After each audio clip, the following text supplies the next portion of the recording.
Devil's Pool sits right at the top of Victoria Falls, the largest waterfall on the whole planet and one of the 7 natural wonders of the world, with a 100-meter drop to the rocks below. And we're gonna swim to it. An exhilarating boat ride directly towards the top of the falls, we arrive at Livingstone Island.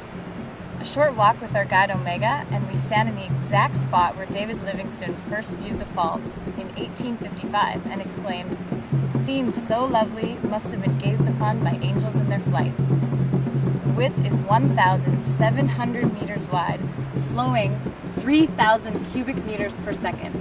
The spray from the drop can be seen up to 50 kilometers away.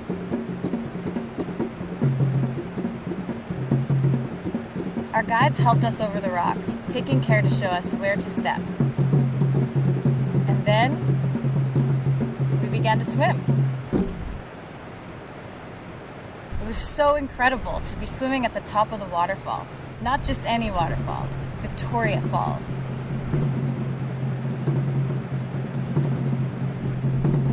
We were given a very detailed safety briefing by Omega. What to do, what not to do. Then he jumped into the falls. Less than a meter before plummeting to his death, he sat on what's called the Devil's Armchair. The other guides defied death to get into their safety positions, while Omega reassured us that no one would be doing the no-rope bungee jump.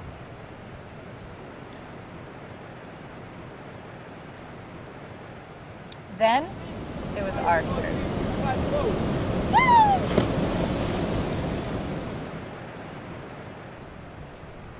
We'd been up in a helicopter and seen the falls from afar, but this was definitely the most exciting way to experience the falls, actually getting in them.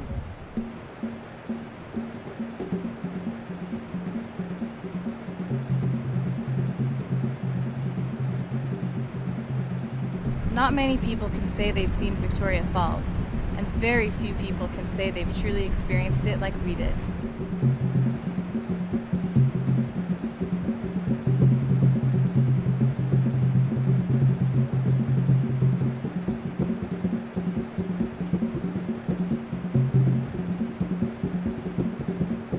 This is the coolest thing we've done on our travel. I'm so glad we